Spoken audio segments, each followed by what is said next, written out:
Gue mau tanya ke lo semua, rela keluar duit berapa buat beli patung kuda polosan kayak begini? 10.000? Kurang? Atau bahkan nggak sama sekali? Ternyata ada orang Amerika yang cuma ngabisin uang kurang dari $1 buat patung itu, tapi hebatnya dia bisa ngejual patung itu dengan harga $63. Naik 6.000%. Gimana caranya? Awalnya dia tertarik nyari tahu apa taktik penjualan yang bisa diterapin buat produk yang lebih beragam. Makanya dia ngerekrut lebih banyak penulis buat ikutan eksperimen yang membuktikan bahwa barang murah bisa dijual mahal. Di eksperimen ini, para penulis diundang untuk nyari barang-barang murah di website eBay dan tulis cerita behind the scene buat produk tersebut, mau dideskripsiin dengan cerita apa semenarik mungkin. Hasilnya nggak kalah hebat dari patung kuda tadi. Contohnya, lo bisa lihat dari asbak bebek sama boneka miniatur ini. Coba aja bandingin harga awal sama harga jualnya. Nah, apa rahasia di balik penjualan itu? Ada cerita di balik semua produk yang udah gue sebutin sampai ngena ke perasaan audiens. Itulah kekuatan dari storytelling. Kalau lo mau tahu cara nulis cerita yang menarik, tonton terus video ini sampai habis.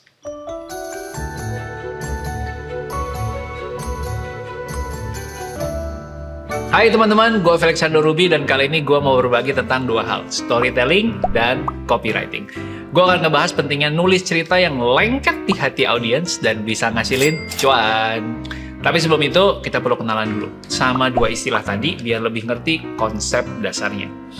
Mungkin dua-duanya teman-teman udah sering denger ya di kehidupan sehari-hari. Gampangnya nih ya, copywriting itu proses bikin tulisan untuk bahan promosi. Storytelling, seni ngebawain cerita buat ngebangun emosi dari pendengarnya. Jadi kalau digabungin, ini proses nulis iklan dengan cerita biar hati audiens tersentuh dan mereka tertarik beli barang kita.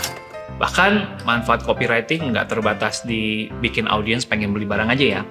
Misalnya, kita juga pengen ngajak orang untuk pantengin profil sosmed kita, meningkatkan kesadaran soal isu yang lagi populer atau bahkan narik mereka untuk ikutan acara yang kita adain.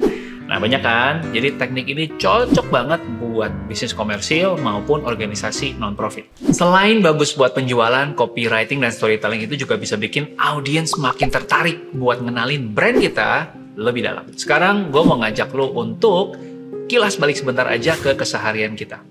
Pernah nggak lo nemu iklan yang bikin lo mikir, gile banget, terus tertarik buat kepoin brandnya? Nah, itu dia efek copywriting buat brand awareness biar brand lo makin dikenal banyak orang. Logikanya nih, orang-orang bakal milih barang atau jasa di brand yang lebih terkenal. Nah, terus kecenderungan itu bisa bantu lo ngasilin lebih banyak cuan. Nggak percaya? Gue bakal kasih contoh nyata dengan flashback ke tahun 2018 dulu.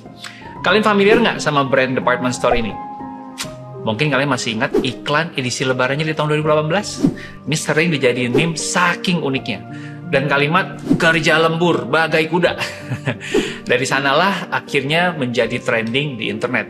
Nah, contoh kalimat trending sama meme tadi tuh nunjukin bahwa brand awareness mereka udah tinggi banget. Mungkin berkat iklan yang out of the magic jar ini, Ramayana bisa ngasilin keuntungan yang nggak main-main pas awal tahun 2018. Bayangin, triliunan rupiah teman-teman.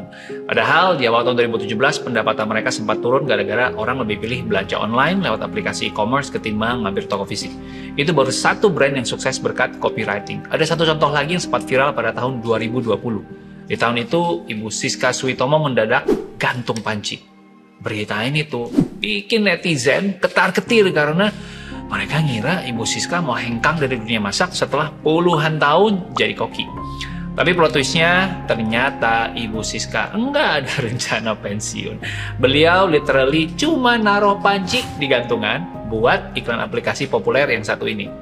Hebatnya, tulisan gantung panci yang sempat bikin panik ini berhasil ngejadiin GoPay ngalahin pesaing teratasnya dari tahun lalu dan membuat mereka jadi aplikasi dompet digital yang paling populer di tahun 2020.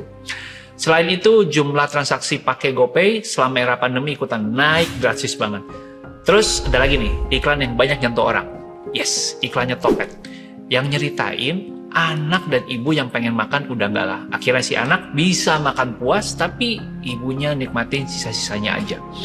So, bukan cuman hard selling kayak nawarin diskon atau kode promo aja, justru lewat cerita yang dirangkai rapi, mereka bisa bikin iklannya jadi berkesan dan diingat.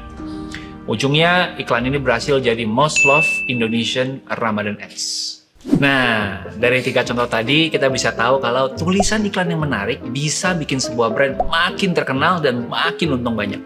Tapi gimana caranya bikin tulisan yang catchy? Kita bisa pakai jurus pamungkas dari brand-brand yang barusan kita bahas. Storytelling. Kenapa harus bikin cerita ya? Alasannya sesimpel karena orang-orang emang suka dengerin begituan. Begini deh, bayangin perasaan lo waktu denger curhatan teman dekat yang diselingkuhin pacar. Terus putus, pasti perasaan lo bakal campur aduk. Mulai dari mungkin lo ketularan galaunya, sampai lo ikutan marah sama kelakuan si mantan, itu dia kekuatan dari storytelling. Nah, kalau disambungin sama copywriting, kita bisa nambahin emosi ke dalam cerita tentang produk yang kita buat dan kita promosi. Hasilnya, orang lain yang ngeliat iklan kita bakal makin termotivasi buat nyobain produk, ikutan petisi, atau pantengin konten yang kita upload di sosial media. Akhirnya brand kita jadi lebih viral, gampang ditemuin orang, dan pendapatan kita juga lebih tinggi. Intinya, copywriting yang ngebangkitin emosi dalam orang lain bakal makin ngemotivasi mereka untuk bertindak. Dan cara buat micu emosi itu ya lewat storytelling, alias cerita yang menarik. Kedengarannya emang simple dan sepele, tapi percayalah, copywriting itu ada seninya teman-teman. Nah, buat belajar seninya, kita bakal bahas teknik eksekusinya nanti. Jadi, jangan lewatin video berikutnya ya. Semoga video ini bisa ngebantu kalian belajar dan terima kasih udah nonton sampai akhir. See you on the next video.